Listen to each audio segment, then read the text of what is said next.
There is a moment in every modern woodworker's journey when they encounter the laser engraver. For me, that moment is now. Will I survive this fully armed and operational laser engraver without burning down the house?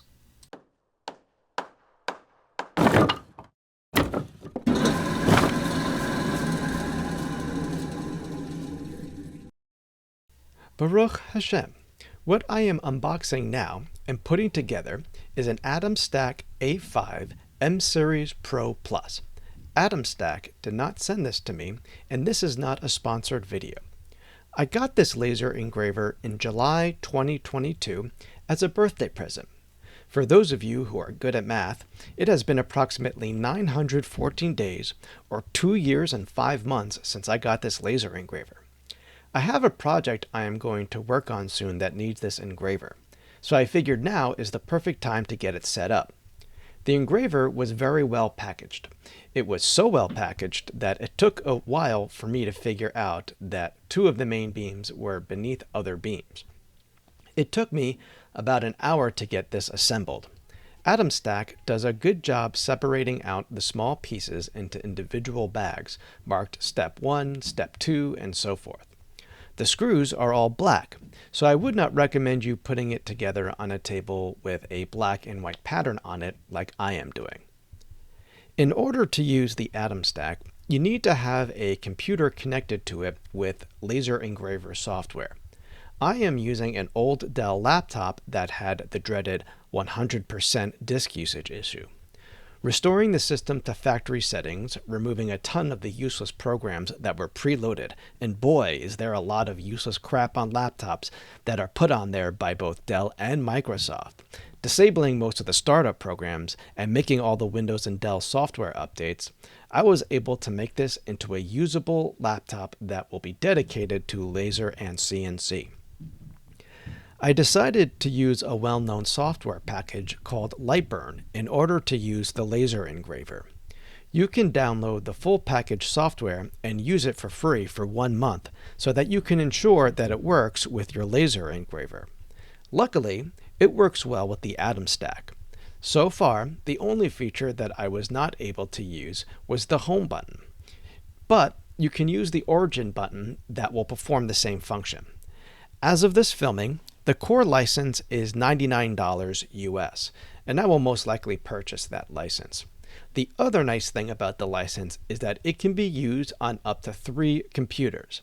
That means I can have Lightburn on my dedicated laptop attached to my laser engraver and on my primary computer so that I can design, create, and set up burn projects in the comfort of my home office.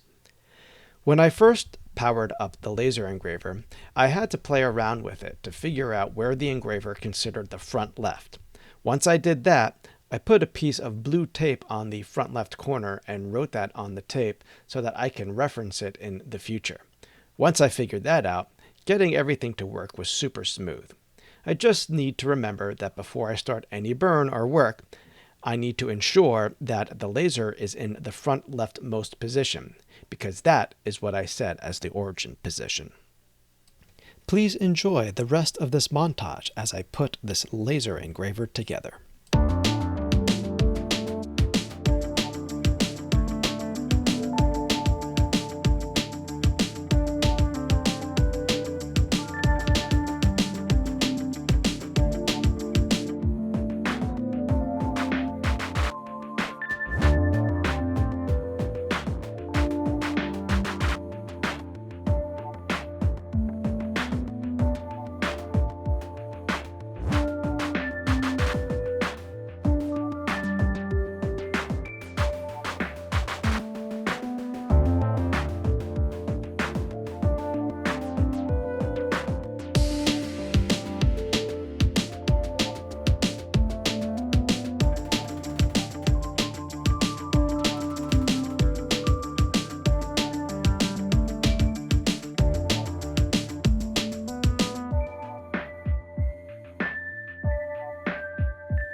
you have it, my fully assembled laser engraver.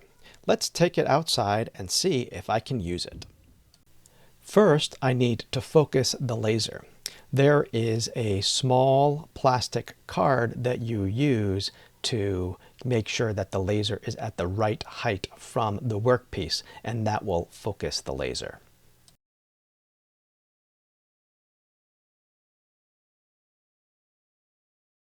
Now that the piece is in place, I am going to hit the frame button to ensure that I will be engraving on the piece properly. I'm going to start off doing a material test that comes in the Lightburn software. That way I can ensure that I'm going to be using the proper speed and the power percentage on the laser to get the best result of my engraving.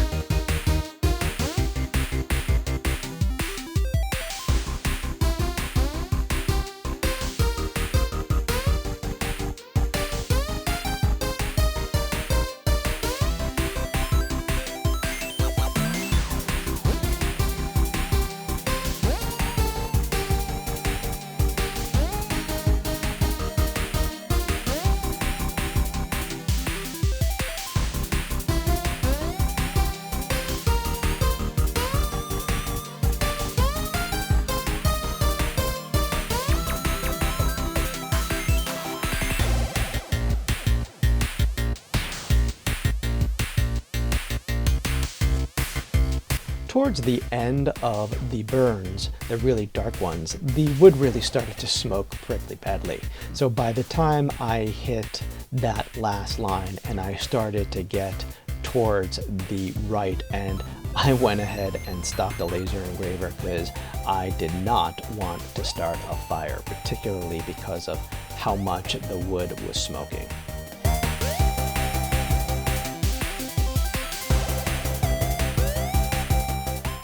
Here's the result of that material test. So in order to get the best results of engraving on this 2x4 pine material, I'm going to go ahead and do an engraving with a speed of 600 millimeters per meter and 10% power. In this first test engraving of my logo, I forgot to set up the layer to be fill instead of line. So in this particular test, it is just going to be an outline of my logo instead of the logo being filled in. This particular burn I am showing you in real time. I'm not speeding this up at all.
Here is the result of my first test burn. You will notice that there are some double lines going on this logo.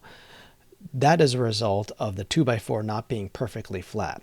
So this just tells me that I need to make sure that any item that I do laser engrave and I'm going to make it lines like this, I need to ensure that the wood is completely flat. Now on to my final engraving test burn. Now I am going to put my logo completely filled in, and this I am definitely speeding up.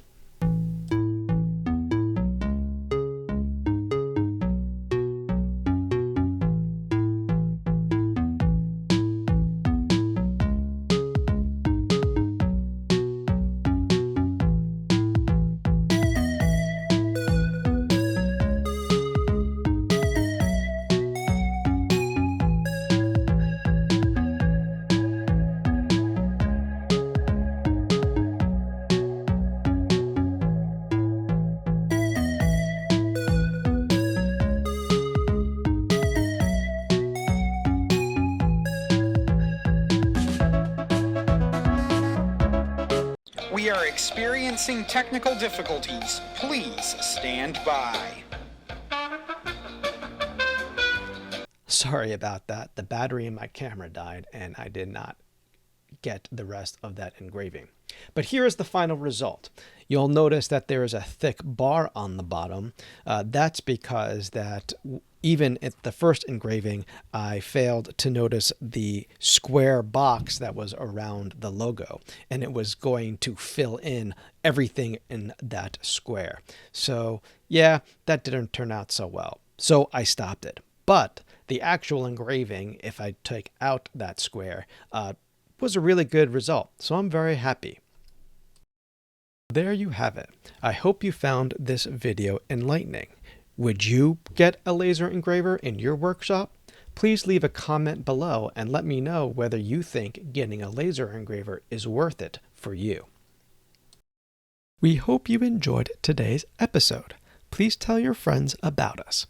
Don't forget to subscribe to our YouTube channel and like and comment on this video. A Woodworker's Journey is brought to you by the generous support of people like you. You can support this program by going to our Patreon page at www.patreon.com/AELLC to become a friend of the show. We could not do this without you. Thank you for your time, and I hope you found today's episode entertaining.